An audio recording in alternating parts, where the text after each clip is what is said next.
Deviens le libérateur de ta famille. Tu dois être le libérateur de ta famille et c'est le titre de mon enseignement d'aujourd'hui. Donc, je t'invite à rester connecté. Je t'invite à être attentif à tout ce que je vais dire.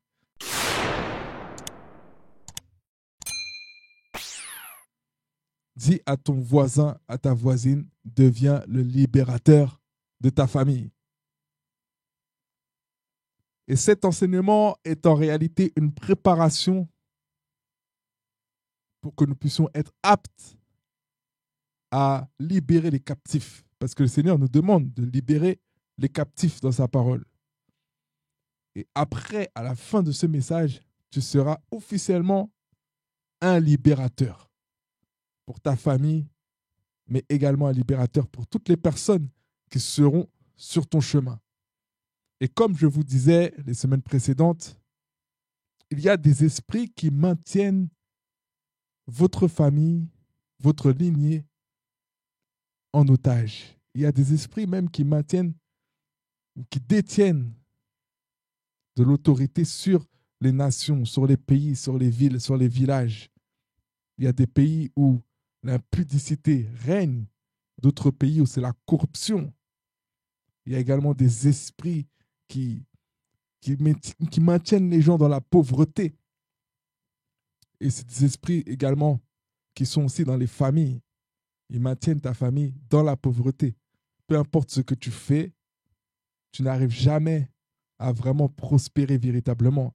Tu n'arrives jamais à vraiment réussir professionnellement.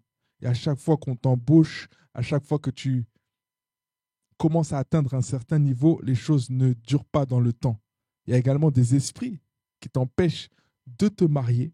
Tu n'arrives pas à être marié ou tu n'arrives pas à demeurer dans le mariage. Et tout ça, c'est le signe, c'est très souvent le signe d'esprit dans les lignées, dans les familles. Et il faut savoir faire la part des choses. Parfois, ce n'est pas des esprits, mais parfois, c'est des esprits. Et comment on peut voir, reconnaître que c'est un esprit de famille qui est en train d'opérer, c'est que cet esprit est en train de faire la même chose dans toute votre famille. C'est-à-dire que vous pouvez regarder vos parents, ils ont les mêmes problèmes. Vous regardez vos grands-parents, ils ont eu les mêmes problèmes.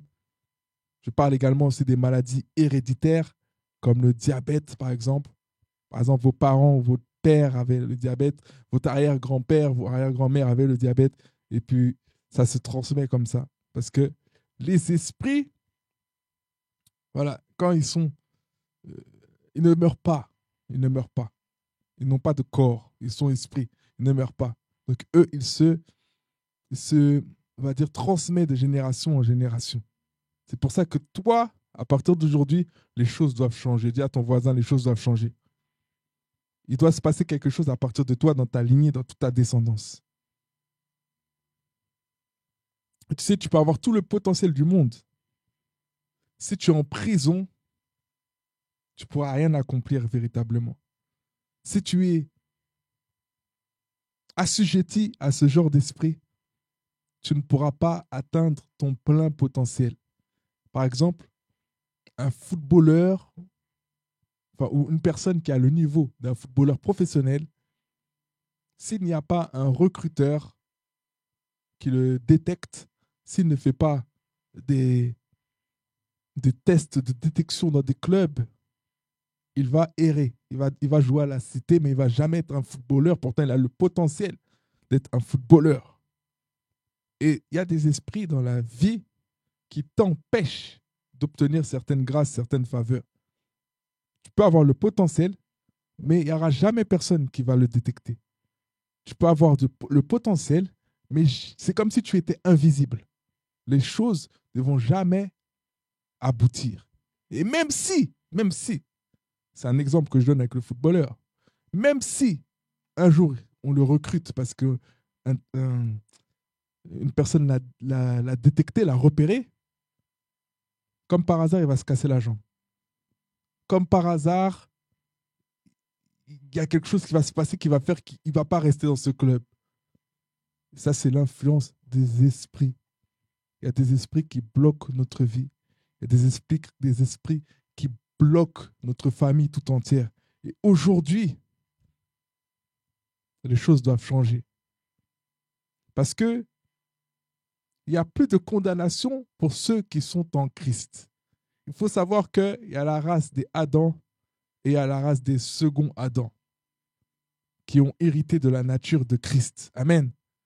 Donc les choses doivent changer à partir de toi qui as accepté Jésus-Christ, qui a fait de Jésus-Christ ton Seigneur et ton Sauveur. Il faut que tu puisses dominer sur ces esprits qui ont peut-être dominé sur toi et sur ta famille depuis des générations, de nombreuses générations. Aujourd'hui, c'est à toi de les dominer. Amen. Et puis Dieu va toujours utiliser un homme. Il utilise toujours un homme. Il utilise toujours un libérateur. On peut regarder dans la Bible. On avait Moïse qui a libéré le peuple. On a aussi eu David. Quand le peuple de Dieu était sous pression, sous la pression de Goliath et des Philistins, Dieu a utilisé David pour les sortir de là. Dieu a utilisé également Joseph quand le peuple d'Égypte allait mourir de famine. Le peuple, la famille de Joseph même aussi allait mourir par cette famille. Dieu a utilisé Joseph pour qu'il soit le libérateur du peuple tout entier, mais également de sa propre famille. Donc il y a toujours un libérateur quelque part que Dieu va utiliser. Et c'est pour ça qu'il faut savoir reconnaître quelle est cette personne que Dieu a positionnée dans votre vie. Et il faut savoir respecter et honorer cette personne. Amen.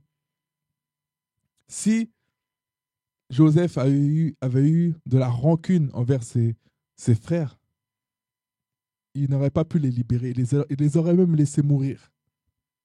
Un libérateur ne doit pas avoir une mentalité naturelle, une mentalité charnelle. Un libérateur doit avoir une mentalité de Dieu, une mentalité transformée. C'est pour ça que tu dois vraiment veiller au renouvellement de ton intelligence. Tu dois vraiment veiller à être connecté au Seigneur pour que Dieu puisse faire de toi ce libérateur. Parce que si tu n'as pas le caractère, si tu n'as pas la réflexion qu'il faut, tu ne pourras jamais être ce libérateur de ta famille. Amen. Il y a des personnes que Dieu oint pour accomplir une mission dans leur famille. Et tu dois être cette personne que Dieu va utiliser. Tu dois être cette personne qui va sortir les gens de sa famille des griffes de l'ennemi. Amen. Dieu suscite toujours quelqu'un, un homme ou une femme, qui a de l'audace pour réveiller le peuple, qui a de l'audace pour se mettre en action, même s'il y a de l'adversité. Parce qu'il faut savoir une chose, quand tu vas te lever, il y aura forcément de l'opposition. Parce que quand tu vas te lever, tu deviens directement la cible à abattre. Tu deviens directement l'ennemi, l'adversaire, celui qui tente d'arrêter les assauts du diable dans la famille. Et il faut savoir que tu vas créer une révolte, tu vas créer quelque chose dans le monde spirituel. Donc tu dois être prêt. Tu dois être prêt. Parce que le diable va essayer de t'exterminer. Et comment il va faire? Il va faire déjà en sorte que dans le cœur des personnes que tu as pour mission de libérer, il y ait déjà quelque chose à ton égard. Et comment il peut faire ça? En calomniant, en introduisant du venin dans leur cœur pour que ces personnes-là ne puissent pas t'écouter et que ces personnes-là ne puissent jamais être délivrées. Et puis Jésus a dit, un prophète n'est pas accepté, n'est pas reconnu dans sa patrie. Parfois, les gens ne vont pas te prendre au sérieux dans ta famille quand tu vas parler. Parfois, les gens ne vont pas te prendre au sérieux parce qu'ils t'ont connu avant. Ils ont connu où est-ce que tu étais. Ils ne vont pas te prendre au sérieux. Mais la vérité, c'est quoi? C'est que c'est spirituel, tout ça. C'est pour ça qu'il ne faut pas faire les choses conduites par la chair, faire les choses conduites par l'esprit. Parce que le Saint-Esprit Lui va marquer la différence. Le Saint-Esprit peut faire que ce qui sort de ta bouche puisse impacter. Le Saint-Esprit peut faire que l'esprit qui les domine puisse plier genoux, se mettre à genoux et laisser ta famille entendre le message que tu as donné. C'est ça toute la différence. Donc ce que vous devez faire avant tout déjà, c'est prier pour les personnes que Dieu a mis dans votre vie pour faire de vous des libérateurs. Priez pour vos pasteurs, priez pour vos conducteurs. C'est ce que la Bible nous demande. Parce qu'il y a un dépôt, il y a un transfert qui doit être fait. Et nous, par exemple, en tant qu'hommes de Dieu, on ne peut pas venir dans votre famille pour prêcher l'évangile à votre famille. On n'a pas cette position-là que vous avez. On ne peut pas se permettre de mettre les pieds chez votre famille facilement pour venir prêcher, pour venir gagner les âmes. C'est à vous de gagner les âmes de votre famille. C'est à vous d'être le libérateur de la famille, d'être la personne que Dieu va utiliser pour les gagner. C'est à vous de le faire parce que vous avez un accès, vous avez une autorité que nous n'avons pas. Donc c'est pour cela que aujourd'hui, je vais vraiment prier pour vous. Que le Seigneur puisse vous donner la force d'affronter votre famille, la force de pouvoir répondre à l'adversité. Parce qu'il y a des personnes de votre famille qui ne voudront jamais entendre parler de Jésus. Il y a des personnes de votre famille même qui risquent d'avoir un comportement très déplacé quand vous allez leur parler de Jésus. Donc pour cela, vous allez devoir être loin. Pour cela, vous allez devoir avoir besoin de la puissance de Dieu. La présence de Dieu doit être palpable à l'intérieur de vous. C'est pour ça que je prie aujourd'hui que la puissance de Dieu soit sur vous, que la présence de Dieu vous accompagne dans votre démarche d'évangélisation. Amen. Et vous savez, il y a certains messages, quand vous devez les libérer, il y a des réactions très bizarres. C'est là que l'esprit de fatigue commence à toucher les gens qui doivent entendre ce message. C'est là que les personnes commencent à dormir, à être subitement fatiguées. C'est là que les personnes commencent à, comment on dit, piquer du nez quand vous allez leur parler de Christ. Par contre, si vous leur parlez d'autres choses, bizarrement, la fatigue disparaît. Ça, c'est des choses qu'il faut savoir, c'est des choses qu'il faut comprendre. C'est pour ça que vous devez vraiment, des fois, préparer le terrain d'avance. Allez quelque part avec un membre de votre famille, sortez, que la personne ne soit pas à l'aise à s'endormir, à dormir. Allez quelque part, marchez dehors avec la personne, elle ne pourra pas dormir. Et parlez-lui de Jésus. Parce que si vous laissez le diable,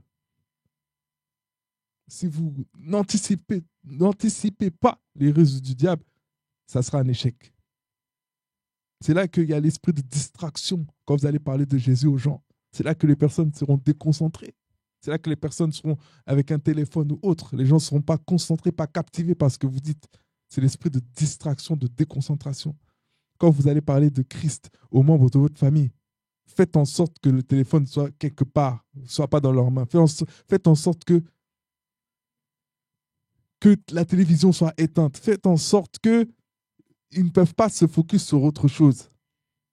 Parce que sinon, le message va rentrer par là et va ressortir de l'autre côté. Et rien ne va se passer.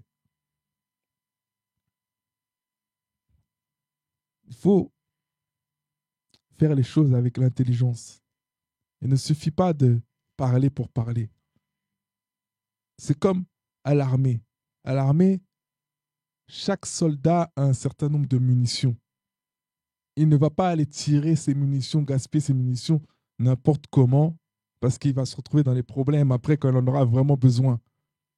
Il ne va pas s'amuser à tirer sur des cibles. Il n'est pas sûr que c'est une cible. C'est la même chose quand vous allez gagner votre famille pour Christ.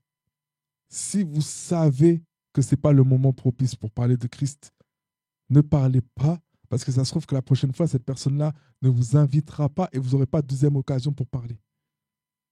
Donc, pendant que la personne est encore prompte à vous écouter, prenez le temps véritablement de réfléchir et de demander au Saint-Esprit quel jour, comment je dois venir emmener la parole? Est-ce que je dois attendre qu'un événement qui se passe dans sa vie pour venir lui présenter l'évangile, pour venir lui présenter Christ? Est-ce que je dois y aller quand tous les membres de la famille sont là, le jour d'une fête ou autre, pour parler de Jésus? Ou est-ce que je dois prendre cette personne à part, peut-être l'inviter au restaurant pour lui parler de Jésus? Parce qu'il faut savoir une chose aussi, c'est que les gens ne sont pas pareils quand il y a la foule. Il y a des personnes qui sont très impolies et qui ne vont même pas vous écouter, même s'ils sont de votre famille, parce qu'il y a d'autres membres, il y a d'autres personnes. Ils regardent le comportement des autres où ils n'ont pas envie que les autres les jugent. Donc, ils vont avoir un certain genre de comportement. Mais le jour où vous êtes en tête à tête avec cette personne, au restaurant, au grec, au McDonald's, je ne sais pas, mais que vous êtes en tête à tête avec cette personne-là, la personne ne peut pas ni regarder à gauche ni à droite parce que ce sera un trop grand manque de respect. Elle ne pourra ni utiliser son téléphone, ce qui sera un trop manque de respect. Et là, vous pourrez vraiment lui présenter Christ.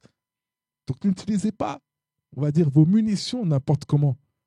Un libérateur réfléchit. Un libérateur prend le temps de consulter Dieu. Un libérateur prend le temps de demander au Saint-Esprit à quel moment, quel est le moment propice. Vous savez, une fois, au travail, quand je n'étais pas encore mon propre patron, on m'avait mis avec une dame plus âgée que moi pour faire des contrôles des eaux, de l'eau de l'hôpital à différents points de prélèvement pour voir s'il y avait de la légionelle. Comme dans les hôpitaux, il y a des personnes âgées. La légionelle, c'est quelque chose qui peut tuer des personnes âgées. Bon, ça ne va pas tuer quelqu'un qui est en bonne santé, mais c'est quelque chose qu'on peut retrouver dans l'eau. C'est pour ça qu'on doit chauffer l'eau à une certaine température pour tuer tout risque de développement de légionelle. Donc, on a des prélèvements à faire et il y avait un organisme prévu pour cela. Et pendant que je faisais la ronde technique, étant donné que je connaissais l'hôpital comme ma poche, je faisais la ronde technique avec cette dame. J'ai attendu vraiment le moment opportun pour lui parler de Christ. C'est-à-dire que pendant ma ronde, je suis à mon travail. Je ne suis pas dans un lieu où je dois parler de Jésus comme ça, n'importe comment. Il faut demander au Saint-Esprit, est-ce que je peux me permettre de parler? Parce que ça peut dégénérer. Ça m'est déjà arrivé de parler de Jésus à une personne et la personne est partie se plaindre que j'avais parlé de Jésus et ça fait des histoires pour rien. Parce que juste parce que j'ai parlé de Christ. Donc faites les choses avec intelligence dans votre travail. Faites pas les choses n'importe comment. Donc j'ai attendu le moment opportun et je lui ai parlé de Jésus. Et la personne s'est mise à pleurer et la femme a commencé à me dire, elle a changé d'humeur, elle a commencé à pleurer, elle a commencé à me dire, oui, mais moi, Dieu, j'en veux à Dieu parce que Dieu a pris mon père. Non, non, non, moi j'en veux à Dieu, j'ai pas envie de Dieu, etc. C'est là que je lui ai présenté l'amour de Christ. Et ça l'a vraiment touché. J'ai semé. J'ai attendu le moment opportun. Je ne suis pas allé lui parler alors que je suis dans un endroit où je peux croiser un autre collègue. J'ai attendu le moment, le go du Saint-Esprit pour pouvoir parler de Jésus à cette personne-là. Et j'ai toujours fait ça, en fait. J'ai toujours fait ça parce que quand on fait il y a des choses qu'on fait pour Dieu, mais ce n'est pas dans le temps de Dieu. Et ce n'est pas comme Dieu veut qu'on le fasse, en fait. C'est pour ça que même parler de Jésus, il y a une manière de faire. Il y a une façon de faire. Et je vais déclarer par rapport à l'esprit de fatigue. Donc, je chasse tout esprit de fatigue surnaturelle qui pourra saisir les personnes de votre famille à qui vous parlerez dans le nom de Jésus. Je chasse tout esprit de fatigue qui va également vous accabler le jour où vous allez décider de parler de Jésus-Christ aux membres de votre famille. Je chasse également tout esprit de distraction qui pourrait régner. Tout esprit de déconcentration qui empêcherait mes frères et sœurs de déposer le dépôt dans le cœur des membres de leur famille. Je déclare et décrète d'avance que tout esprit des ténèbres qui seront présents à cet endroit quand ils ouvriront la bouche pour gagner leur âme, qu'ils soient neutralisés dans le nom de Jésus. Je déclare que l'atmosphère sera totalement dégagée. Je déclare qu'il y aura un déclic qui va se produire, qu'il y aura vraiment le Saint-Esprit qui va les toucher quand vous allez parler dans le nom puissant de Jésus.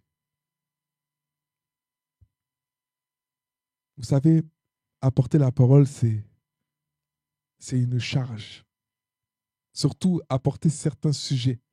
Il y a certains sujets qui effraient le diable et qui créent un mouvement dans le royaume des ténèbres.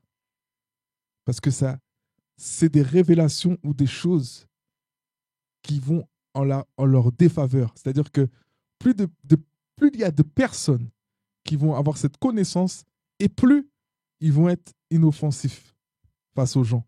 Plus ils vont perdre le contrôle sur les gens. C'est-à-dire que quand ils sentent que vous allez parler de certaines choses, des fois, ils vont tenter de vous intimider. Moi, ça m'est déjà arrivé de parler de Jésus et de voir des manifestations démoniaques de personnes qui viennent m'intimider ou me dire des choses vraiment ignobles pour me déconcentrer, pour me distraire, pour m'empêcher de présenter Christ aux gens. Ça m'est déjà même arrivé d'évangéliser à la gare. J'avais déjà raconté cette histoire. Une fois, on évangélisait à la gare et il y avait un très grand trottoir. Et puis, j'étais à un certain niveau en train de parler à deux personnes. Il y en avait un qui était disposé, un qui n'était pas disposé. Et vous savez quoi? Celui qui n'était pas disposé et qui était pressé, c'était celui qui disait être chrétien.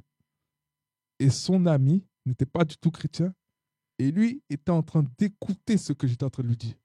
Mais son ami qui était chrétien et qui disait aller à l'église, il était limite en train de tirer son ami pour dire on y va, sinon voilà, on a des choses à faire, on y va. Et puis du coup, j'étais obligé de lui dire, mais toi qui es chrétien, normalement c'est toi-même qui devrais être en train de faire ce travail-là, de lui gagner son âme parce qu'il est ouvert en fait à Christ. Et vous savez ce qui s'est passé pendant que j'étais en train de parler de Jésus et quand j'allais faire la prière du salut avec cette personne, il y a une dame avec une poussette qui est montée sur le trottoir au niveau de là où nous étions, alors que le trottoir est très long. Et elle est montée au niveau de là où nous étions. Et cette dame-là nous a bousculé méchamment avec la poussette, avec son enfant. Elle a utilisé la poussette pour nous bousculer. Et c'est là que je me suis dit, il se passe des choses dans le monde spirituel, mes amis. Vous pensez que tout est... il y a des choses qui se passent. Ce jeune-là, là, le diable ne voulait pas qu'il donne sa vie à Christ. Le diable ne voulait pas. Et des fois, nous sommes même des chrétiens, nous-mêmes, on est même, nous-mêmes, des fois, on n'est pas vraiment connectés.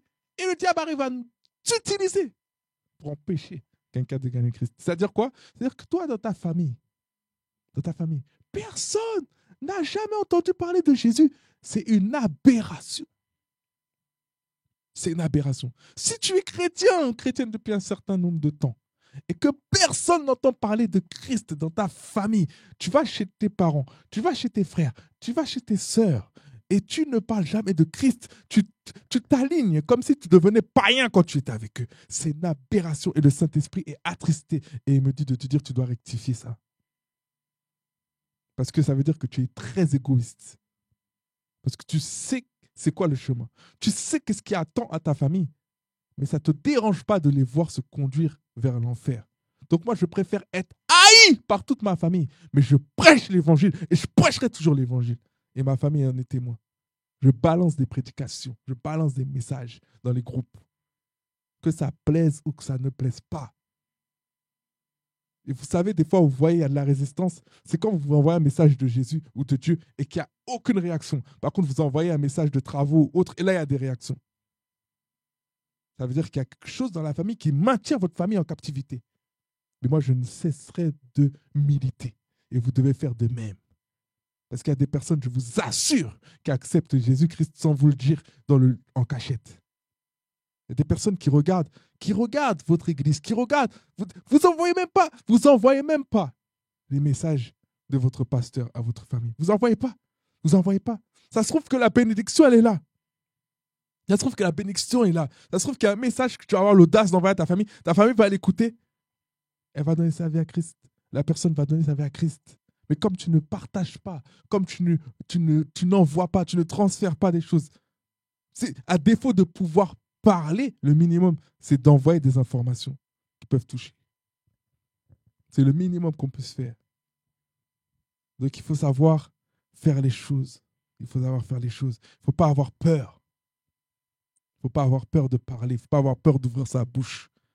C'est comme ça que tu vas devenir le libérateur de ta famille, parce que ta famille a besoin de toi. Ta famille a besoin du Jésus que tu as reçu. Le Jésus que tu as reçu, il n'est pas uniquement pour toi, mais il est pour toute ta famille aussi.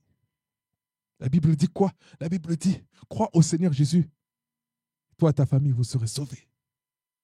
Parce que quand tu crois au Seigneur Jésus, tu te donnes corps et âme pour que ta famille soit sauvée. Quand tu crois au Seigneur Jésus, tu utilises tout ce que Dieu a mis à l'intérieur de toi pour aller gagner ta famille, pour les sortir des ténèbres. Tu vas réveiller les gens. Je t'ai dit, viens à l'église. Je t'ai dit, écoute ce message. Je t'ai dit, tu vas aller en enfer si tu n'écoutes pas ce que je suis en train de te dire. Et je peux t'assurer quelque chose. C'est que même si les gens font comme s'ils ne t'entendent pas, même si les gens font comme s'ils n'en ont rien à faire de ce que tu es en train de te dire, tu es en train de déposer des semences dans leur cœur. Et un jour, le Saint-Esprit va utiliser ces semences pour les réveiller. Tu ne sais pas ce qui peut se passer demain. Ça se trouve, cette personne-là, demain, cette personne de ta famille-là, va faire un cauchemar où elle va littéralement voir sa mort en live, en direct. Et cette personne-là va dire, ah non, non, non, je ne peux plus jouer avec ma vie. Et elle va se rappeler d'une des paroles que tu avais dit. À quoi bon ça sert de gagner le monde si c'est pour perdre son âme? Et actuellement, tu es en direction de l'enfer. Cette personne-là, c'est pendant ce cauchemar-là qu'elle va se réveiller, qu'elle va se rappeler de cette parole. Mais si tu n'avais pas donné de parole, si tu n'avais rien dit, comment cette personne-là peut avoir de la matière pour qu'elle puisse gagner son combat spirituel face au diable, aux démons de la religiosité, des démons qui les maintiennent en captivité? Je déclare sur ta vie que tu reçois la parole et que cette parole va être un outil que tu vas utiliser pour terrasser les démons de ta famille dans le nom de Jésus. Je déclare que tu vas devenir un exterminateur de démons. Je déclare sur ta vie que tu vas devenir un broyeur de Goliath. Je déclare sur ta vie qu'avant la fin de ce message, quelque chose va se passer dans ton cœur et tu vas prendre conscience de la gravité de la situation. Dans le nom puissant de Jésus. Tu vas devenir costaud spirituellement parlant. Les esprits qui t'accablaient, qui accablaient les membres de ta famille, tu pourras les écraser comme des moustiques. Parce que la parole de Dieu est une arme. La parole de Dieu est une épée à double tranchant. Et tu dois savoir utiliser cette arme lourde, cette arme qui fait de nombreux dégâts dans le camp de l'ennemi. Tu dois savoir l'utiliser. Je déclare que le zèle de la maison de Dieu te dévore et que tu amènes ce zèle-là dans ta famille. Est-ce que quelqu'un est là? Est-ce que quelqu'un m'entend? Est-ce que quelqu'un me suit? Tu dois avoir de l'audace pour servir Dieu. Tu ne peux pas servir Dieu en étant dans la peur. Tu dois dire la vérité aux gens. Tu dois leur dire la vérité. Et pour leur dire la vérité, tu dois avoir l'audace. Tu ne peux pas venir leur dire la vérité avec un esprit de peur. Tu ne peux pas venir leur dire la vérité avec un esprit de timidité. Il y a des vérités que tu dois dire avec de l'audace. Tu ne vas pas venir dire à quelqu'un qu'il va en enfer s'il ne se repent pas sans avoir de l'audace. Il faut avoir du cran. Il faut avoir de la puissance. Et pas n'importe quelle puissance, la puissance qui te vient d'en haut pour regarder les gens dans les yeux et leur dire la vérité. Parce que je vais te dire quelque chose. Il n'y a pas de libération sans vérité. Parce que c'est quoi qui libère? C'est la parole de vérité. Tu ne peux pas venir libérer quelqu'un si ce n'est pas la parole de vérité qui sort de ta bouche. C'est la vérité qui libère. Ce n'est pas les demi-vérités, mais la vérité. La vérité amène le feu de Dieu dans les ténèbres. Alors si tu commences à diluer la parole de Dieu parce que tu as peur des hommes, tu n'auras aucun résultat. Arrête de te focaliser sur la réaction des gens. Arrête de te focaliser sur l'attitude des gens quand tu leur parles de Jésus. Si tu commences à regarder les grimaces les expressions du visage des gens quand tu commences à leur parler de Jésus, je t'assure que tu ne vas pas parler de Jésus une nouvelle fois. C'est normal que quand tu annonces l'évangile aux gens, les gens font des têtes bizarres. C'est normal que quand tu annonces l'évangile aux gens, les gens te répondent bizarrement. C'est normal que les gens ont un comportement bizarre parce que ce que tu es en train de leur annoncer est en train de créer une réaction à l'intérieur d'eux. Quand tu parles de Jésus, il y a des personnes qui vont vouloir te tailler en pièces. Il y a des personnes qui vont commencer à te maudire et à médire sur toi, à raconter des choses sur toi. Et Dieu, une bonne nouvelle, c'est qu'il nous équipe pour cela. Il nous équipe pour cela. Donc, vraiment, assure-toi véritablement d'être équipé pour la mission que tu dois accomplir. Assure-toi de t'être bien connecté avec le Saint-Esprit avant d'aller gagner les âmes, avant d'aller parler à ta famille.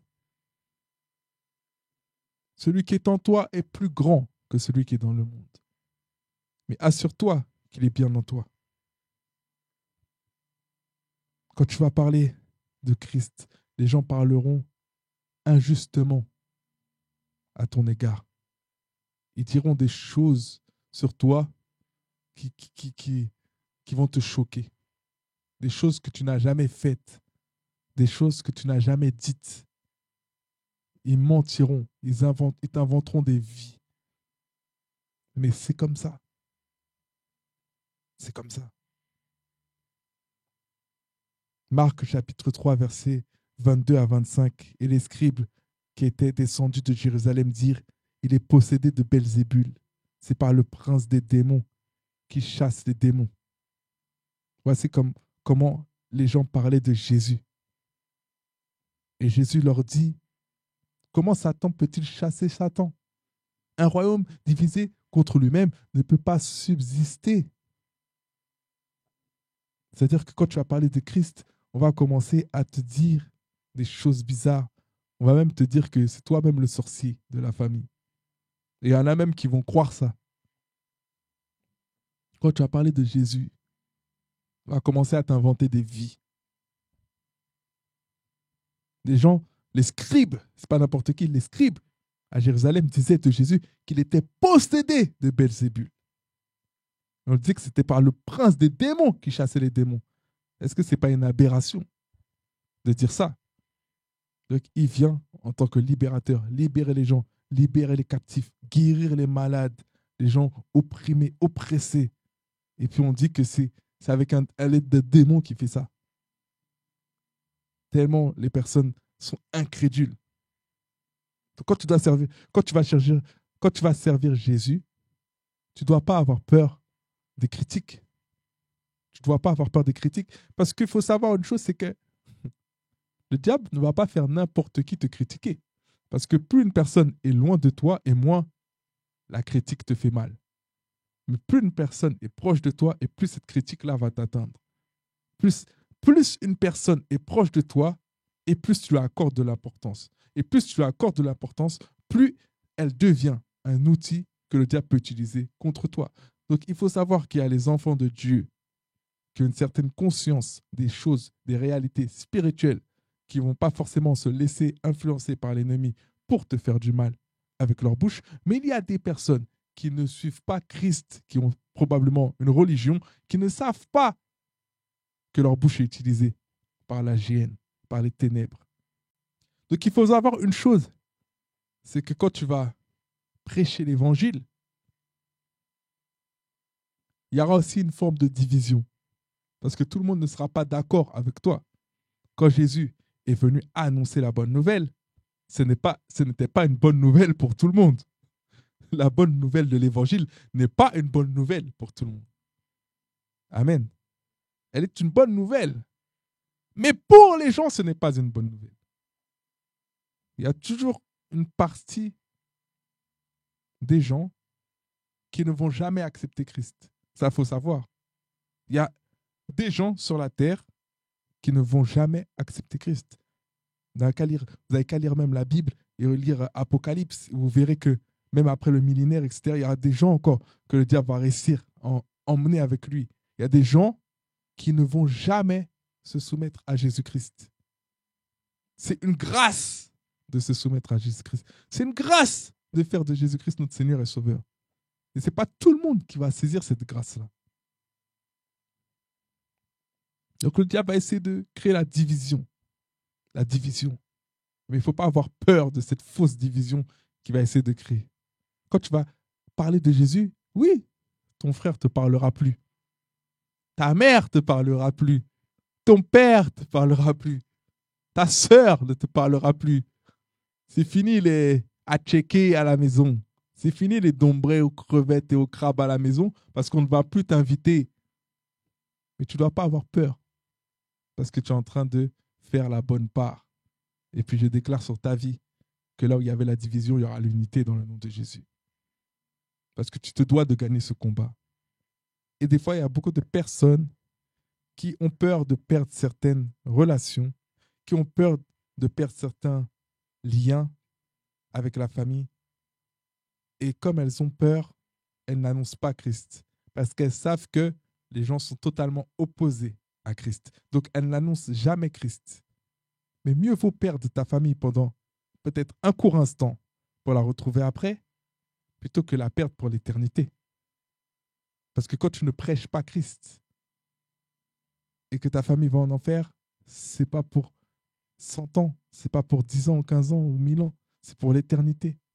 Donc je préfère me faire rejeter de ma famille en ayant prêché l'évangile, sachant que mon cœur sera toujours ouvert et que je vais toujours les accueillir les bras grands ouverts. Qu'ils suivent Jésus ou pas, je serai toujours là pour eux.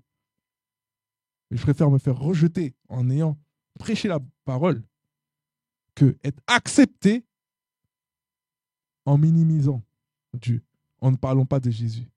Parce que la vérité, c'est que tu pourras être accepté des gens. Il y a certaines personnes, tu pourras être accepté d'eux tant que tu ne parles pas de Jésus. Et c'est ça aussi, porter sa croix. Combien d'entre nous portons véritablement notre croix? Vous savez, il y en a qui portent leur croix uniquement à l'église. Tu ne dois pas porter ta croix qu'à l'église. C'est que quand on est dimanche, et hop, tu ramasses ta croix, tu portes ta croix, tu es là, tu viens à l'église en portant ta croix. C'est là que tu parles de Jésus. C'est là que tu commences à jouer le chrétien, à jouer au chrétien. Parce que j'appelle ça jouer au chrétien, à jouer à l'église. Mais la semaine, tu ne joues pas au chrétien, tu ne joues pas à l'église. Quand tu es à l'école, quand tu es au travail, personne ne sait que tu es chrétien. Tu ne parles même pas de Jésus. Il n'y a même pas le mot Jésus qui sort de ta bouche. Jésus, nulle part, nulle part. Le seul endroit à la limite où les gens voient que tu es chrétien, c'est quand ils regardent tes réseaux, quand ils te voient reposter des choses de ton église ou autre. C'est que là, ils se disent, ah, mais c'était une chrétienne, je ne savais pas. C'est une aberration que les gens qui sont avec toi tous les jours ne sachent pas que tu es chrétien. Moi, dans mon immeuble, ils savent tous que je suis chrétien. Tout le monde le sait. Et puis, je vais vous dire quelque chose qui va peut-être vous choquer. Et ça, c'est quelque chose moi-même qui m'a choqué moi-même. Vous savez, c'est qui vient m'envoyer, qui vient me dire que c'est bien ce que je fais? C'est des musulmans. Il y a des musulmans dans mon immeuble. Il y a des musulmans dans mon quartier. J'habite dans une grosse cité. Il y a des musulmans qui viennent de me dire que ce que je fais est bien. Ils n'ont pas suivi Christ, hein, mais ils reconnaissent que la parole, elle est bonne. Et je prie pour leur vie. Je prie pour leur âme. Que le Seigneur puisse toucher leur cœur et se révéler à eux. Parce que ce n'est pas évident d'avoir été élevé, d'avoir grandi avec une religion où on t'a vraiment imposé des choses et tu n'as pas vraiment eu le libre arbitre. Tu n'as pas vraiment eu le choix de décider si tu voulais suivre cette direction ou pas. Il y a une chose que vous devez savoir. Même nous, chrétiens, on n'est pas nés chrétiens. C'est pas vrai. Tu n'es pas chrétien. Tu n'es pécheur. Et même quand tu es chrétien, tu es toujours pécheur. Tu es pécheur pardonné. Tu es pécheur avec de l'autorité sur le péché. Mais tu restes toujours un être humain. Avec des failles, avec des faiblesses. Mais tu n'es pas chrétien. Une religion t'impose ça depuis tout petit. La Bible nous dit d'enseigner l'enfant dans la voie qu'il doit suivre quand il va grandir, il ne s'en détournera pas. Mais tu dois savoir que l'enfant fera un choix tôt ou tard. Il fera un choix.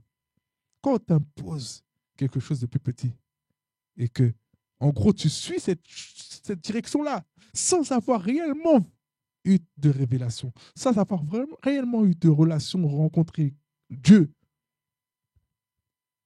On t'a endoctriné, on t'a montré, c'est comme ci, c'est comme ça, c'est comme ci, c'est comme ça. Tu dois ouvrir les yeux un jour ou l'autre pour voir est-ce que vraiment tout l'amour là qu'on est en train de me remplir la tête avec ça, est-ce que véritablement je le vois? Est-ce que véritablement c'est quelque chose qui est palpable dans la direction dans laquelle je suis? Vous savez, il y a des choses qui font ouvrir les yeux. Si tu prêches bien, tu peux tromper les gens. Mais si à la maison tu es exécrable, tes propres enfants, ils voudront jamais suivre ton Dieu. Parce qu'ils vont se dire c'est du cinéma. En fait, tu dois vivre ce que tu dis. Tu ne peux pas vivre 100% de ce que tu dis, sinon tu serais déjà au ciel. Mais tu dois avoir les valeurs de Christ. La religion, vous savez ce que c'est?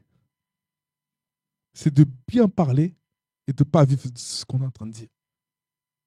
Il y a plein de personnes qui sont en train de prêcher des religions, prêcher l'amour, et à la maison, ils tabassent leurs femmes. À la maison, ils sont arrogants, ils humilient les gens, ils ne respectent pas les gens. Ils ne respectent pas leur famille. Ils n'aiment pas leur famille. Et comment voulez-vous que les personnes puissent suivre? Et aujourd'hui, tu dois avoir l'intelligence de te dire, on m'a prêché ça, on m'a parlé de ça, mais est-ce que c'est vraiment ce que je suis en train de vivre? On me prêche l'amour, on me parle de l'amour, mais est-ce que véritablement il y a de l'amour? Est-ce qu'il y a vraiment un amour? Non, je t'assure, le jour où tu vas voir l'amour de Christ manifesté, tu vas comprendre qu'il y a la religion et il y a Jésus. Jésus n'est pas une religion. Jésus n'est pas une religion. Une religion, c'est des œuvres, c'est des rites, c'est des coutumes, c'est des habitudes, c'est des choses, même on te force à faire. Tu fais ça, tu auras ça. Tu fais ci, tu auras ça. Mais ce n'est pas de l'amour. Ce n'est pas de l'amour. L'amour, c'est quoi? L'amour, c'est de te laisser le choix de suivre. Dieu n'a pas construit, Dieu n'a pas créé des hommes robots. Dieu a créé des hommes avec l'intelligence et un discernement. Et il a créé des hommes avec le libre arbitre. Et ça, c'est la plus grande valeur que Dieu nous a donnée. Le libre arbitre. Le libre arbitre, c'est pouvoir choisir. Personne ne naît chrétien. Tu deviens chrétien. Tu deviens chrétien comment? Parce que tu as rencontré Jésus-Christ. Donc ma prière aujourd'hui pour toi, c'est que tu puisses rencontrer Jésus-Christ si tu n'as pas encore rencontré Jésus-Christ. Et ma prière aussi pour toi, c'est que tu puisses parvenir à faire toutes les personnes de ta famille rencontrer le Jésus-Christ que tu as rencontré. C'est ça ma prière. Amen. Ne soyons pas divisés, soyons unis. Un royaume divisé contre lui-même ne peut pas subsister. Soyons aimants les uns envers les autres. Le diable a en horreur le corps de Christ, le véritable corps du Christ. Le diable a en horreur l'unité. Et c'est pour ça qu'il va toujours envoyer des agents, même dans les églises, infiltrer les églises pour apporter la division par la calomnie, par toutes sortes de choses, par l'impudicité ou autre. Il va toujours semer des rumeurs parce qu'il sait que quand la division va rentrer dans l'église, l'église va devenir faible. On doit s'aimer. Tous autant que nous sommes, on doit s'aimer. Dieu nous a appelés à aimer. Vous savez que, je vais vous donner une révélation. Il y a des maladies. Il y a des maladies. Pourquoi elles subsistent? Parce que l'être humain n'a pas été à la base créé pour avoir certains types d'émotions. L'être humain, il n'a pas été créé pour avoir de la haine dans son cœur. Des fois, tu ne comprends pas pourquoi tu as des maladies bizarres. Mais en fait, les maladies bizarres, là, elles sont nourries par ta haine. elles sont nourries par ton amertume. Et le fait que tu aies cette haine, que tu aies cette amertume est en train de créer un désordre dans ton corps. Et ton corps est en train de s'autodétruire parce que c'est une réaction. C'est une réaction à l'intérieur de toi, dans ton cœur.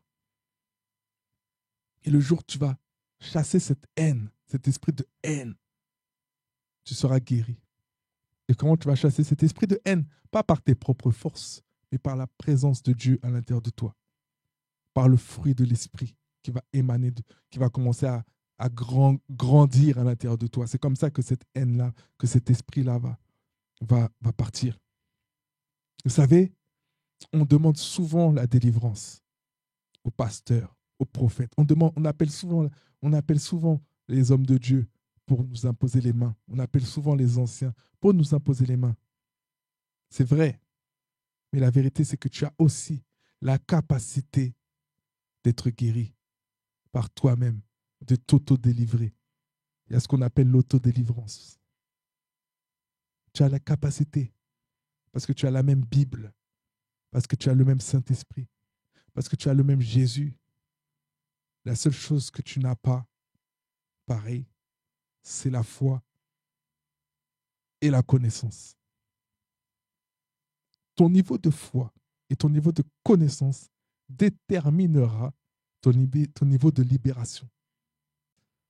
Quand tu auras un certain niveau de foi et de connaissance, tu vas non seulement avoir ta propre délivrance, mais tu vas également devenir un libérateur pour apporter la délivrance chez les autres. La vie qui vient de Christ, elle va déborder de toi. Il y en aura assez pour toi, mais il y en aura aussi pour les autres. Et c'est là que tu dois aller pour devenir un libérateur. Tu dois devenir un libérateur. Et pour devenir un libérateur, tu dois savoir être uni aux autres membres du corps du Christ. Parce qu'il y a des choses qu'on ne peut pas faire seul. Il y a des choses qu'on ne pourra jamais faire seul. Vous savez, par exemple, on n'a pas des yeux derrière la tête. On peut regarder devant nous et voir le danger arriver en face de nous, mais on ne peut pas couvrir nos arrières. Si on voulait vraiment avoir une défense efficace, on devrait avoir une personne dos à nous pour pouvoir observer le danger qui est derrière, et même une personne sur les côtés pour pouvoir observer les dangers qui viennent de partout, si on voulait vraiment avoir une défense efficace. Mais en vrai, Dieu ne nous a pas créés avec des yeux derrière la tête. C'est-à-dire qu'en vrai, on peut voir le danger venir, mais on ne peut pas voir le danger venir de partout. Donc, dans ta vie, tu dois comprendre que tu as besoin des gens. Tu as besoin des gens. Il y a des problèmes qui viennent dans ton dos que tu ne vois pas venir, mais que quelqu'un a vu à ta place. Tu ne dois pas marcher seul. On n'a que deux yeux, mais en vérité, on a besoin de plus. On a besoin de plus. Et le corps de Christ, c'est ça. Le corps de Christ, chacun veille sur une personne. Chacun veille sur son frère. Peut-être que tu vois ce frère qui n'est pas très affermi est en train de prendre une très mauvaise décision. Il te dit qu'il va changer de pays alors qu'il vient de s'intégrer dans l'église et tout, et qu'il commence à changer de vie. Il te dit qu'il va venir, il va changer de pays. Il va aller déménager pour changer de pays. Et bien, c'est à toi de reprendre ce frère et de lui dire, là, tu es en train de commettre une grossière erreur. Vous savez, il y a plusieurs personnes que je connais, où j'ai vu, surtout en tant que prophète, il y a certaines choses qu'on voit. Des fois, on voit plus que la normale. On voit clairement que la personne se jette dans le précipice. On voit clairement que la personne est en train de tuer sa foi, en train de tuer sa consécration, en train de tuer l'héritage que Christ a mis en elle. On voit clairement cela. Et le problème, c'est que des fois, on veut avertir les gens, mais les gens n'acceptent pas qu'il puisse y avoir des yeux qui veillent sur eux, qu'il puisse y avoir des personnes qui ont un point de vue différent, mais qui veulent leur bien pour leur éviter le pire. Et ce qui fait le plus mal, en tout cas, en tant que prophète, c'est de voir quelqu'un aller se jeter dans la gueule du loup. Il y a des choses, je vous dis ça comme ça, entre nous, que je vois des fois 1 an, 2 ans avant, 3 ans avant, 4 ans avant. Et je l'ai vu, je t'ai averti. Et ça donne même envie de pleurer des fois. Des fois, tu te dis, Seigneur, comment tu peux faire en fait? Mais Dieu va te dire, ben, la personne prend sa décision. Tu peux que prier en fait. Tu peux que prier. La personne prend sa décision. Et tu vois la personne aller dans le mur. Et tu vois après que la personne est réellement tombée dans le trou que tu avais vu. Et ça fait très mal. Parce que tu te dis, j'ai rien pu faire en fait. C'est pour ça que quand tu es un libérateur, tu vas commencer à prier.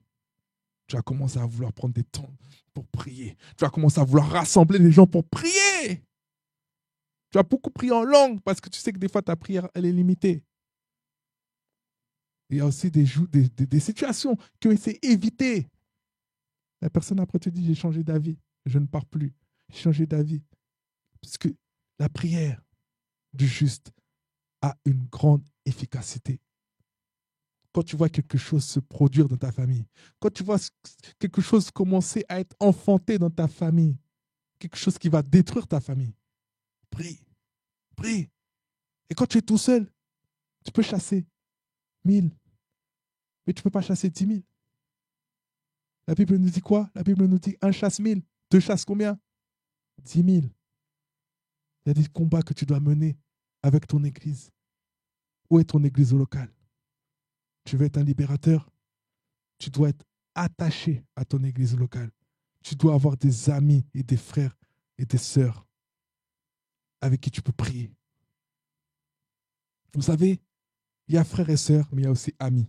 On n'a pas tous le même niveau d'intimité. Il y a des frères et sœurs avec qui on n'est pas réellement amis. Et il y a des frères et sœurs avec qui on est amis. Et puis la Bible nous dit qu'il y a des amis qui sont encore mieux que des frères. C'est-à-dire que dans l'église, tu peux aimer tout le monde. Tu peux avoir plein de frères, plein de sœurs. Mais tu sais que cette personne-là, tu ne pourras pas lui demander de venir prier avec toi. Tu l'aimes, mais tu ne pourras pas lui demander parce que tu sais que cette personne-là a d'autres intérêts. Cette personne-là fait passer des choses en priorité, d'autres choses en priorité, des choses qui sont moins importantes. Mais tu sais qu'avec cet autre frère-là, tu peux prier parce que cette personne-là te dira toujours Amen. Cette personne-là te dira toujours je suis prêt. Et même quand tu veux faire quelque chose de pas bien, cette personne-là va te dire que tu veux faire quelque chose de pas bien.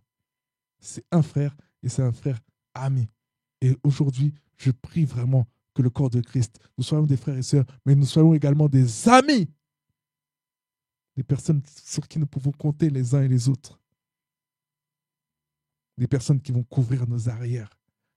Dieu t'appelle à être une sentinelle dans ta famille. Dieu t'appelle à être une sentinelle également dans ton église. Des fois, vous voyez, l'ennemi, il s'acharne contre des églises. Il s'acharne contre le leader de l'église, contre l'homme de Dieu de l'église, contre l'apôtre, le pasteur de l'église. Il s'acharne. Tellement de calomnie, tellement de méchanceté, tellement de mépris, tellement... On voit la haine du diable contre ces hommes que Dieu utilise puissamment. Mais je suis toujours émerveillé de voir à quel point les fidèles défendent l'homme de Dieu. À quel point les fidèles, ils prennent les coups avec l'homme de Dieu. Et ça, c'est quelque chose qui me touche énormément. Ça veut dire que l'homme de Dieu a réellement fait son travail.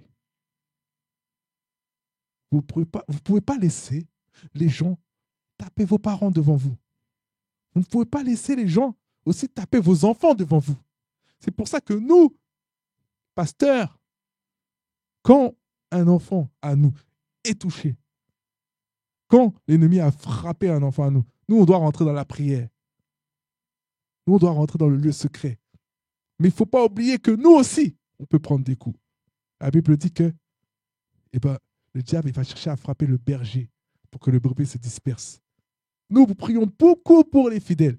Mais est-ce que les fidèles en retour prient beaucoup pour nous? Donc quand je vois un homme de Dieu qui se fait frapper par le camp adverse, non seulement je vois que cette personne tient, parce que l'Esprit de Dieu la tient, et je me dis que quelqu'un, humainement parlant, ne pourrait pas supporter et vivre bien ce genre de choses. Mais quand je vois aussi que le peuple soutient, que le peuple défend, que le peuple riposte, Ça me touche. Ça me touche. Et moi, c'est ce que j'appelle. C'est ce que j'appelle à être. Que l'Église, que le corps de Christ soit la sentinelle les uns pour les autres. Que le corps de Christ soit uni. Quand on est en train d'attaquer ton frère de l'Église d'à côté, on est en train de t'attaquer toi aussi. Tu ne peux pas être là en train de rigoler. Sinon, tu n'as pas le cœur de Dieu.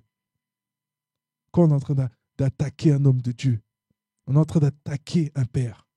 Quand on est en train d'attaquer ne serait-ce qu'une brebis qui vient de donner sa vie à Christ d'une autre église, on est en train d'attaquer ton frère, ta sœur.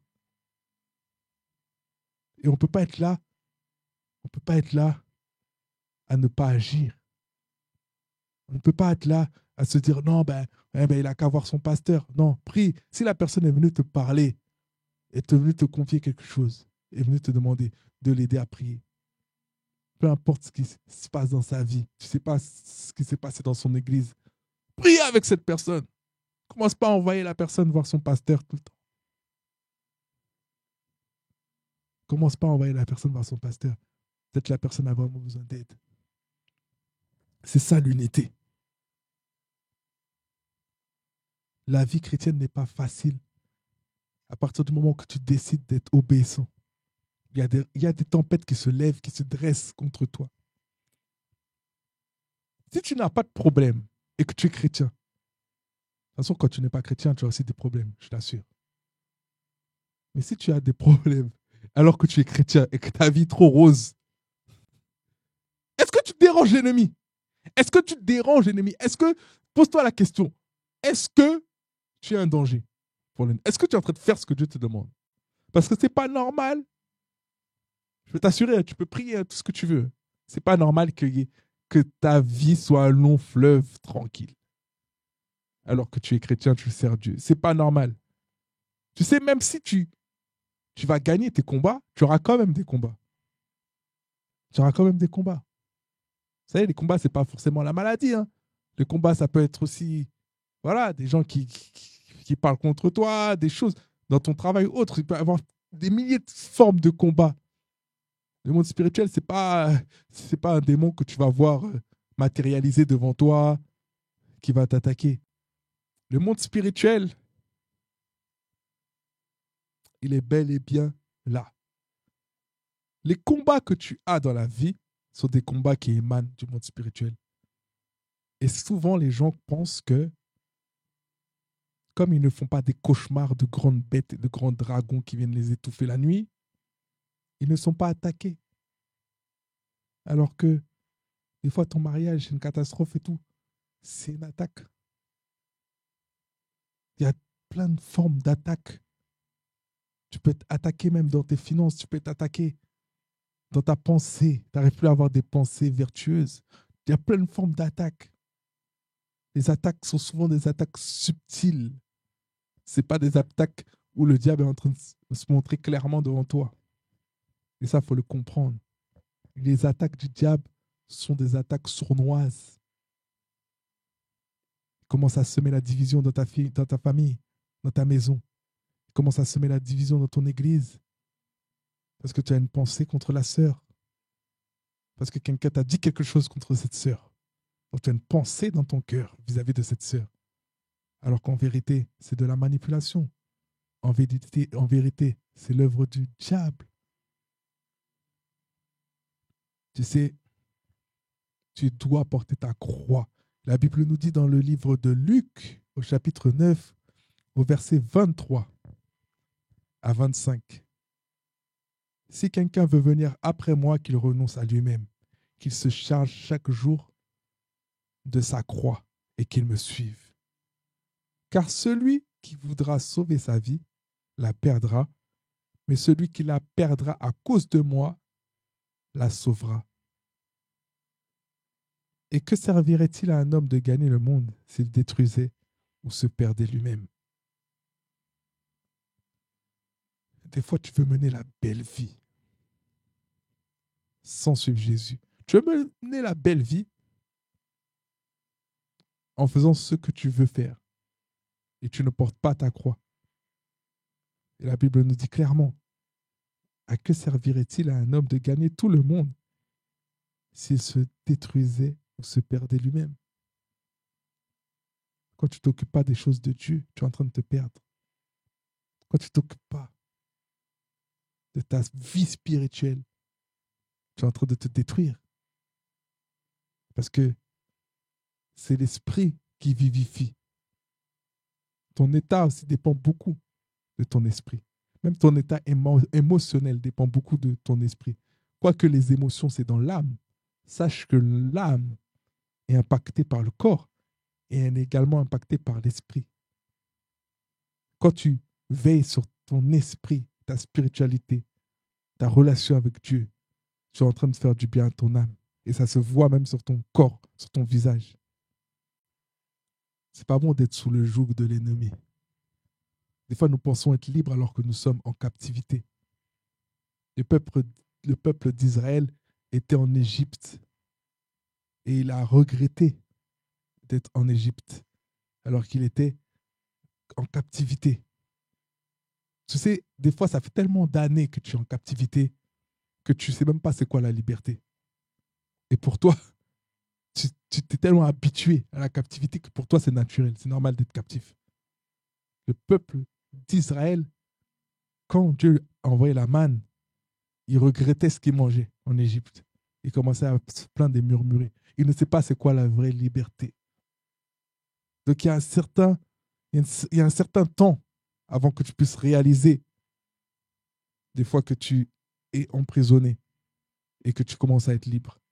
Et c'est que quand tu vas vivre vraiment la liberté et que tu vas commencer à t'habituer à cette liberté-là, que tu vas comprendre qu'avant, tu étais emprisonné.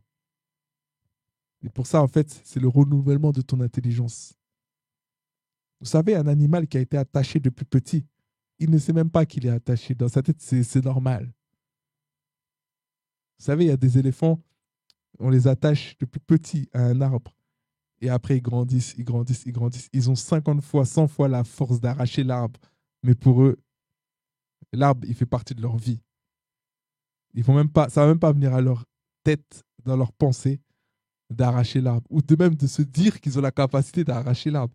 Parce que leur cerveau a été mentalisé à ce que c'est là leur demeure. Et nous, des fois, on est dans des cases, dans des briques, dans des forteresses. Et on pense que la vie qu'on mène, c'est la vie normale. On pense que toucher 1 500 € par mois, c'est la normalité. Parce que nos parents ont touché 1 500 €, parce que nos parents, peut-être, ont été locataires toute la vie. Et ben on pense qu'on doit être locataire et ça, c'est bien. Tout ce qu'on veut, c'est avoir notre petit CDI. On ne veut pas aller plus loin. C'est pour que vous puissiez comprendre que c'est un mindset, c'est une question de système de pensée. N'est pas la pensée de la personne en captivité, est la pensée de la personne libre et la personne que Dieu va utiliser pour libérer les autres. Amen. Et je vais faire quelques petites déclarations sur ta vie. Parce qu'il faut savoir que les âmes, c'est très important. Donc je déclare, dans le nom puissant de Jésus, qu'à partir d'aujourd'hui, tu as le fardeau pour les âmes.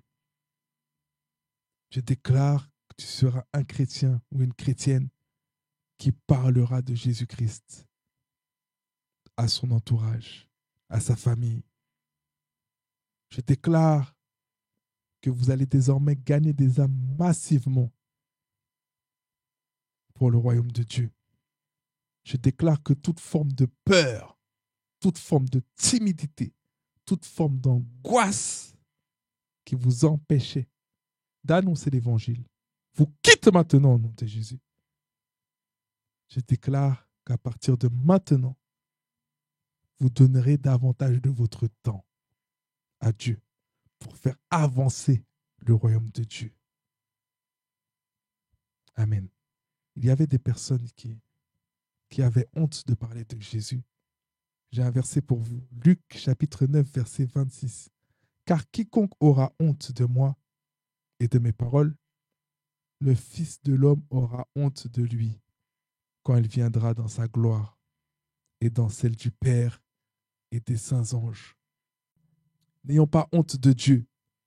Dieu n'a pas honte de nous alors que nous sommes imparfaits. C'est une insulte d'avoir honte de Dieu. On ne peut pas avoir honte de Dieu. S'il y a quelqu'un qui devrait avoir honte, c'est lui qui devrait avoir honte de nous, avec notre nature pécheresse. Et là, Dieu nous dit clairement, il n'a pas honte de nous. Il aura honte de nous si nous avons honte de lui. C'est ça qui va créer la honte en lui. C'est le fait que nous ayons honte de lui. Mais quand tu parles de Christ à tout le monde dans la rue, sache que tu es en train de faire un heureux. Tu es en train de faire du père un père épanoui, heureux, en te voyant. Parce qu'il se dit, voici mon fils, voici ma fille, qui n'a point honte de moi. Parce que quand tu as honte de Dieu, tu es en train de faire passer Dieu pour misérable. De qui avons-nous honte? Quand tu as un enfant qui fait n'importe quoi, quand tu as un enfant qui n'est pas à ton image, qui fait que des bêtises, tu as honte de cet enfant-là. Mais comment cet enfant peut avoir honte de toi si toi, tu as des valeurs? C'est à toi d'avoir honte de cet enfant-là qui fait des bêtises. Et nous sommes ces enfants-là qui faisons plein de bêtises. Et c'est nous qui nous permettons d'avoir honte de Dieu, qui est parfait. C'est pour ça que je dis que c'est une aberration. Il y a certaines choses qui nous ferment les portes. Vous imaginez pas. Il y a des personnes, ils peuvent faire toutes les études de leur vie. Ils ne vont pas aller loin. Parce qu'ils ont honte de Dieu. C'est des enfants de Dieu, mais ils ont honte de Dieu. Comme ils ont honte de Dieu, ils se ferment les portes eux-mêmes. Je déclare dans le nom puissant de Jésus que toute personne qui avait honte d'annoncer la bonne nouvelle l'annoncera désormais avec fierté. Je brise la honte dans votre vie dans le nom puissant de Jésus. Je brise toute forme de peur, d'inquiétude et de timidité dans votre vie dans le nom de Jésus. Et je déclare que ce n'est pas un esprit de peur ni de timidité que vous avez, mais un esprit de sagesse, d'amour, de force, de puissance pour annoncer l'évangile de Dieu. Et vous allez déclarer avec moi. Je déclare que je n'ai pas honte de mon Seigneur.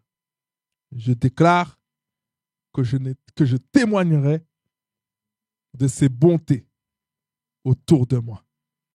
Je parlerai à ma famille de Jésus. Je déclare et je décrète avec autorité que les âmes de ma famille seront sauvées d'une éternité en enfer. La grâce de Dieu, ils seront sauvés d'une éternité en enfer. La grâce de Dieu les envahit dans le nom puissant de Jésus-Christ. Amen. Dans l'Église, le diable va toujours vouloir attaquer le berger. Il va toujours vouloir ternir l'image du berger. Parce que c'est le berger qui apporte la parole. C'est le berger que Dieu utilise pour nourrir son peuple. C'est qu'il va toujours attaquer le berger pour neutraliser le troupeau. Et je vais te donner quelque chose. Tu es le berger de ta famille. Tu es le berger de ta famille. Si ta famille n'est pas à Christ et qu'il n'y a que toi qui es chrétien ou qui est véritablement chrétien, parce que beaucoup de personnes se disent chrétiennes, mais elles n'ont pas encore rencontré Jésus-Christ. Ma prière est que ces personnes-là puissent rencontrer véritablement Jésus-Christ. Ça veut dire que tu es le berger de ta famille. Et si tu es le berger de ta famille, il faut que tu te lèves. C'est ta mission. C'est ta mission. Et je me répète encore, même si tu es persécuté, c'est pas grave. Même si ton image a été ternie, c'est pas grave. Vous savez, des fois c'est un peu difficile. Pourquoi? Parce que les gens nous ont connus ils nous ont connus sans Jésus. Ils nous ont connus loin de Christ. Ils nous ont connus dans notre vie d'avant, quand nous faisions le mal, quand nous étions désobéissants, quand nous étions peut-être impudiques, quand nous faisions toutes sortes de choses. Ils nous ont connus comme ça. Et les gens de notre famille ou les gens de notre entourage ont du mal à passer à autre chose dans leur tête. Et il faut savoir une chose, c'est que le diable va toujours rappeler aux gens qui vous étiez hier pour que les gens vous laissent à ce niveau. C'est-à-dire que les gens, malgré ce que vous faites, malgré votre changement, malgré les fruits qui émanent de vous, vont toujours avoir l'oppression démoniaque qui va leur montrer et leur rappeler que tu étais hier. Donc c'est à double tranchant. Il y a des personnes qui vont comprendre que vous êtes un message ambulant, un témoignage ambulant, un témoignage sur pattes. Ils vont comprendre que vous êtes, voilà, que vous étiez vraiment quelqu'un d'irrécupérable et qu'il n'y a que Dieu qui aurait pu vous changer. Donc il y a des gens qui vont se convertir parce qu'ils vont voir votre changement. Mais il y en a d'autres qui vont utiliser votre passé pour ne pas que vous soyez crédible devant les autres. Ils vont toujours rappeler qui vous étiez. Et on va lire Actes, chapitre 26, versets 15 à 18. J'ai répondu, qui es-tu, Seigneur? Et le Seigneur dit, je suis Jésus que tu persécutes. C'est Paul. Parce qu'on sait que Paul, avant, faisait vraiment l'opposé de ce que Dieu voulait. C'est-à-dire que Paul persécutait les chrétiens. Paul, il poursuivait les chrétiens. Il n'avait pas de pitié envers les chrétiens. Il combattait l'évangile. Mais c'est Paul que Dieu a utilisé. Donc, verset 16. Mais lève-toi et tiens-toi sur tes pieds, car je te suis apparu pour t'établir ministre et témoin des choses que tu as vues et celles pour lesquelles je t'apparaîtrai. Je t'ai choisi du milieu de ce peuple et du milieu des païens vers qui je t'envoie, afin que tu leur ouvres les yeux pour qu'ils passent des ténèbres à la lumière et de la puissance de Satan à Dieu, pour qu'ils reçoivent par la foi en moi le pardon des péchés et l'héritage avec les sanctifiés. Pourtant, Paul était vraiment au diapason, il était à l'extrême opposé d'une personne qui semblait être qualifiée pour être, on va dire, l'instrument de Dieu, qui a écrit une grosse partie de la Bible, du Nouveau Testament. C'est-à-dire que toi, peut-être tu faisais n'importe quoi avant, quand tu ne connaissais pas Jésus, et tu te sens, je n'ai pas le mot exact, tu te sens pas capable, pas apte, il y a un autre mot là que je n'ai pas, tu ne te sens pas légitime, exactement, tu ne te sens pas légitime de pouvoir parler de Christ, de pouvoir évangéliser, prêcher. Ne laisse pas le diable te mentir. Ne laisse pas le diable te blaguer avec toi pour te faire croire que tu ne peux pas apporter la parole. Parce que j'ai envie de te dire quelque chose, c'est que ton changement est un témoignage et tu es d'autant plus qualifié par le changement radical qu'il y a eu dans ta vie.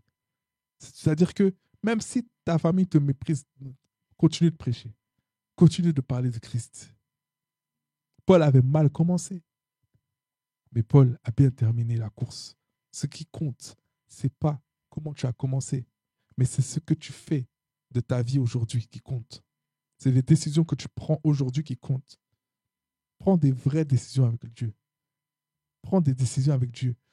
Paul, il n'en avait plus que faire de la vie, parce qu'il a bien compris que sa vie ne lui appartenait pas. Il a bien compris que sa vie était entre les mains de Jésus. Il n'avait que faire de sa vie. C'est-à-dire qu'il était obéissant. Il avait une extrême obéissance. Il savait qu'il allait être persécuté. Il savait qu'il allait être flagellé, frappé. Il savait tout ce qui lui attend, tout ce qu'il attendait. Il savait même qu'il n'était pas qualifié. Enfin, il n'a même pas pensé qu'il n'était pas qualifié parce qu'il sait que c'est Dieu qui qualifie. Mais il aurait pu se dire, je ne suis pas qualifié, moi, pour aller voir les chrétiens parce qu'eux-mêmes, là, ils n'ont pas confiance en moi. Ils savent, eux-mêmes, ils me fuyaient hier. Mais Dieu a réussi à le rendre crédible. Dieu a changé sa réputation. Dieu a changé sa vie. Dieu a changé son caractère. Dieu a changé sa façon de penser. Il a changé toute la religion qu'il y avait en lui. Parce qu'il faut savoir que Paul, il était extrêmement cultivé.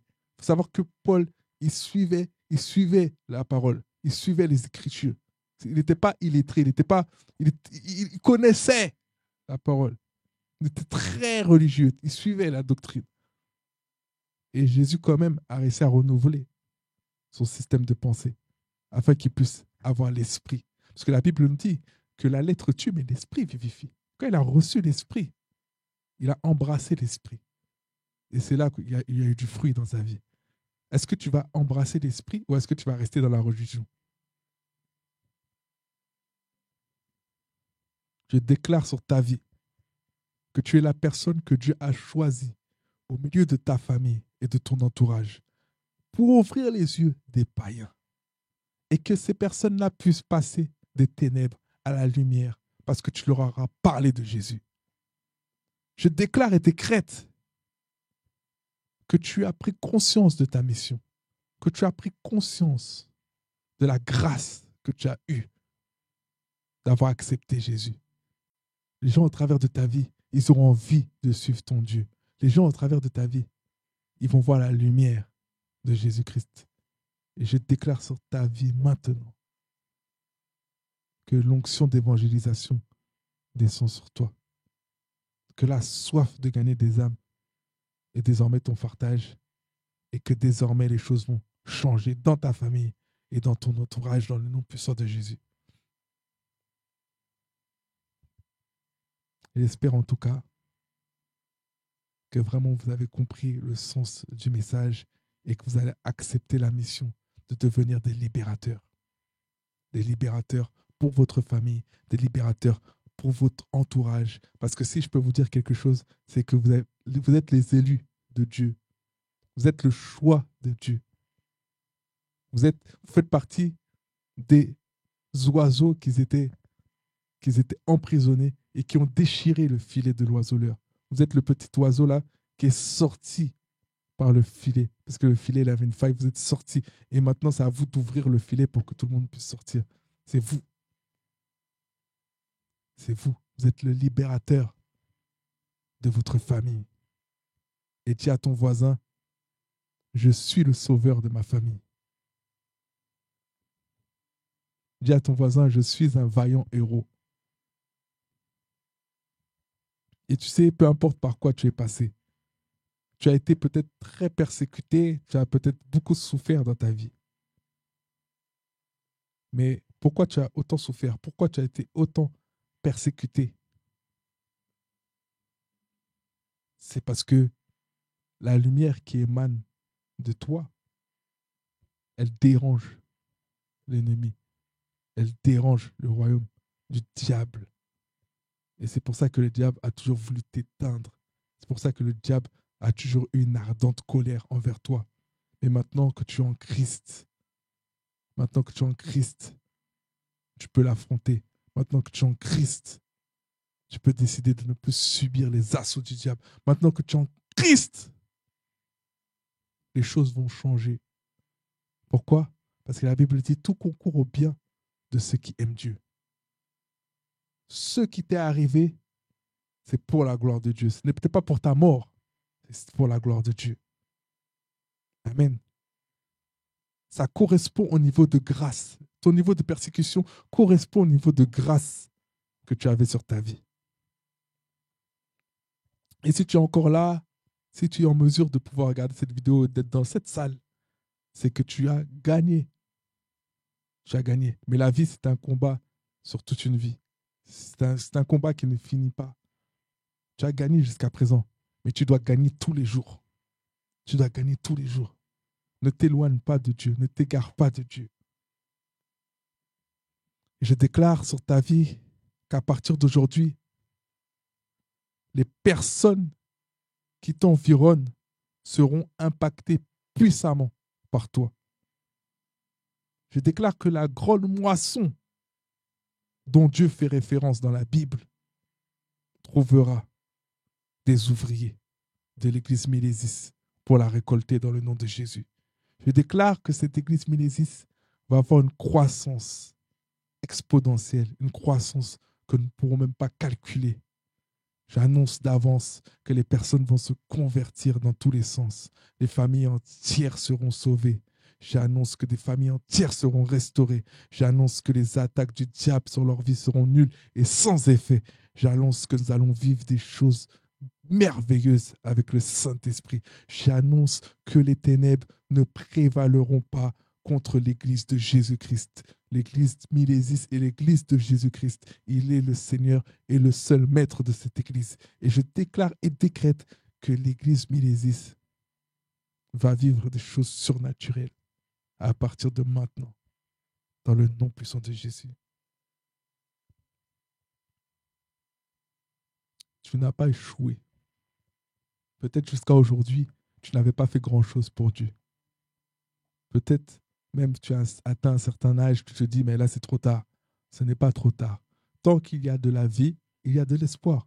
Ce n'est pas trop tard. Tant que tu es en vie, tant que tu as le souffle de vie, ce n'est pas trop tard.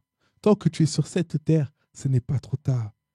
Et même si tu es sur le lit d'hôpital, même si tu es sur le lit de mort, ce n'est pas trop tard. Ta foi t'a sauvé. Crois seulement, ta foi va te sauver. Et puis quand ta foi va te sauver, tu vas servir Dieu. Il faut que ta vie soit utile pour Dieu sur cette terre. Il faut que tu puisses être un instrument. Vous savez, moi je fais du saxophone. Et le saxophone, ce n'est pas un instrument qui s'accorde facilement. C'est un instrument qu'il faut emmener à un luthier pour qu'il puisse l'accorder. Ça ne s'accorde pas comme ça. Et c'est très embêtant de jouer d'un instrument qui ne joue pas ce qu'on veut jouer. Parce que quand on est en train de louer le Seigneur, on veut être dans la perfection. Et à défaut déjà d'être très compétent en tant que saxophoniste, il faut à minima que l'instrument aussi puisse faire ce que je veux faire. Parce que je ne peux pas non plus évoluer avec un instrument qui est désaccordé. Et il n'y a rien de plus agaçant d'avoir un instrument qui ne joue pas. Et qu'est-ce que j'ai dû faire? J'ai dû acheter du matériel et j'ai dû apprendre à accorder un saxo. J'ai dû apprendre. Il y avait plein de petites choses à faire. Il y a des tampons qu'il faut décoller, il faut chauffer des choses, il faut régler avec voilà, des morceaux de papier, mettre une lumière à l'intérieur. C'est très complexe. C'est pas juste un truc à tourner. C'est très complexe. Il y a des vis, etc.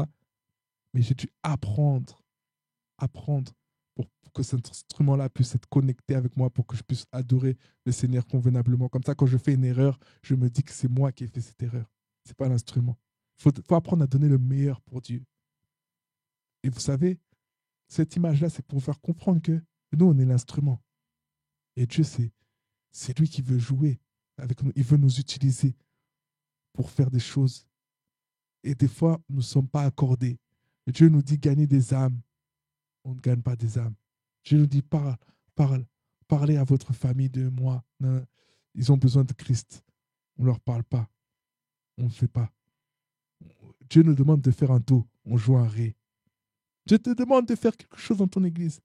Tu ne le fais pas dans ton église, mais tu le fais en dehors de l'église. Dieu te demande de donner ta dîme. Tu ne donnes pas ta dîme. Dieu te demande de faire des offrandes pour t'ouvrir les portes, mais tu ne fais pas d'offrandes et tu attends que les portes soient ouvertes. En fait, on est comme des instruments désaccordés. Et on s'attend à ce que Dieu puisse obtenir du fruit avec nous. Mais moi, je peux toujours jouer du saxo s'il n'est pas accordé. Ça va sonner du n'importe quoi. Donc, ne soyons pas des instruments de frustration entre les mains de Dieu. Soyons des instruments accordés. Soyons des instruments obéissants. L'obéissance vaut mieux que le sacrifice. Il y a plein de choses que nous faisons qui sont des sacrifices, mais qui ne valent pas autant que l'obéissance. Dieu ne nous demande pas ça. Dieu ne te demande pas de faire un jeûne de 40 jours alors que tu parles de Christ à personne dans la rue. Tu parles de Christ à personne dans ta famille. Tu vas faire un jeûne de 40 jours. Pourquoi? Pour avoir un autre travail. Ce n'est pas ça que Dieu t'a demandé. Sois un instrument accordé entre les mains de Dieu. Vous avez été sauvés pour devenir des sauveurs. Et le diable ne veut pas que vous soyez des sauveurs. Le diable ne veut pas que vous soyez des libérateurs. Mais vous avez été élus pour cela. Donc soyez des libérateurs. Mais peu importe le prix que ça va coûter, peu importe les oppressions que vous allez avoir, peu importe les gens qui vont se retourner contre vous, soyez des libérateurs. On va déclarer ensemble. Et dites après moi, je refuse d'être déconnecté de mon Dieu, d'être déconnecté de mon Église. Je refuse d'être ramené en arrière par le diable. Je déclare que je vais recevoir le dépôt qui va me permettre d'être moi-même un gagneur d'âme pour ma famille et pour mes proches. Je déclare que j'accomplirai avec succès et efficacité le mandat pour lequel j'ai été appelé dans le nom extrêmement puissant de Jésus-Christ. Et maintenant, je prie pour vos vies afin que cette parole qui a été relâchée aujourd'hui, que vous puissiez la recevoir, qu'elle puisse vraiment marquer votre âme et que ça ne soit pas une parole que vous avez enregistrée aujourd'hui, mais qui demain part aux oubliettes. Que ça ne soit pas une parole qui ne va pas porter de fruits, mais qu'au contraire, que cette parole soit une parole gravée à l'intérieur de vous. Que toute votre vie, vous puissiez vous rappeler de cette parole et que vous puissiez, à partir d'aujourd'hui, commencer à gagner des âmes. Pour ceux qui gagnent déjà des âmes, je prie vraiment que la faveur de Dieu, la puissance de Dieu soit sur vous, afin que vous puissiez gagner davantage d'âmes, afin que votre cœur puisse être davantage sur les âmes dans le nom puissant de Jésus. L'ennemi, je me réjouis parce que l'ennemi, il fait tout pour que le message ne soit pas transmis. Il y a des choses que je suis en train de me rendre compte dans ma vie et dans la vie de certaines personnes, que le diable vraiment orchestre des choses vraiment pour que les messages ne soient pas entendus. Mais ce qui me fait rire, qui me réjouit, c'est à chaque fois de voir comment Dieu fait en sorte que les plans du diable soient nuls et sans effet. Ce qui me fait rire, c'est de voir que le diable tente de faire des choses afin que son message ne puisse pas être prêché, afin que sa parole ne puisse pas être relâchée. Mais ça échoue tout le temps. Ça échoue tout le temps. Et des fois, j'ai des fous rires comme ça. Parce que je suis en train de me rendre compte de choses. Et je suis en train de me dire qu'aujourd'hui, si je suis là en train de prêcher, si le message a été relâché, c'est que le diable a encore une fois de plus échoué. Il n'y a rien d'anodin sur la terre. Même, vous savez, même le train qui ne fonctionne pas le jour où tu vas au culte, ce n'est pas un hasard. Et ça veut aussi te dire que tu dois commencer à passer ton permis. Parce que c'est un prétexte pour commencer à demander ton permis à Dieu. Vous savez, il y a des gens qui ratent des opportunités parce qu'ils ne sont pas là où ils devraient être au moment où ils devraient être. Mais vous qui êtes là, vous qui avez pris le temps d'écouter ce message jusqu'à la fin, parce que vous avez écouté ce message et parce que vous avez pris le temps d'être là, je demande au Seigneur de vous visiter. Je demande au Seigneur de vous faire rattraper le temps. Je demande au Seigneur de vous faire vivre une accélération divine dans le nom puissant de Jésus. Vous allez recevoir quelque chose. Et sur ce, soyez bénis et passez une excellente journée. Amen, amen, amen.